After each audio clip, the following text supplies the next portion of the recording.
Vocabulary is the heart of language. If you don't have the vocabulary, you never be reached to your destination. এখন কথা হচ্ছে how many words you going to develop, how many words you going to memorize, right? And what's the way to memorize it? Look, আমাদের million words are in the dictionaries. If you memorize the dictionaries, you never be a good at in English because dictionary মুখস্থ করলে কবি হওয়া যায় না, ঠিক আছে? কবি হচ্ছে শব্দ চয়ন জানতে হবে, how to use the word right way.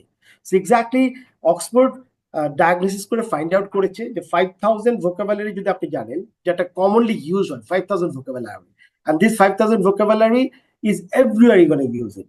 95% conversation you can go for it. Now question হচ্ছে যে ভোকাবুলারি গুলো মুখস্থ করলে কি হবে? না, আপনাকে ভোকাবুলারি কনটেক্সট বেস শিখতে হবে, যে ভোকাবুলারি ইউজ হয় কোথায়। আমি একটা ওয়ার্ডের সিনোনিম জানা মানে কিন্তু এটা সঠিক জানা না, পারফেক্ট ইউজ, এর জন্য আপনাকে ভোকাবুলারি কনটেক্সট বেস করতে পারেন। কনটেক্সট বেস কিভাবে আপনি জানবেন? প্রথমত আপনি ইফ ইউ ডু লিসেনিং, যখন ব্রিটিশ বা আমেরিকানরা কথা বলে, নেটিভ স্পিকার যারা, তখন এই শব্দগুলো আপনার ভিতরে আসে। কিংবা আপনি যদি রিডিং পড়েন, রিডিং পড়লে তখন আপনি ভোকাবুলারি গুলো পাবেন, ঠিক আছে? তারপর হচ্ছে কনভারসেশন যখন করবেন তখন এই ভোকাবুলারি ইউজ করবেন।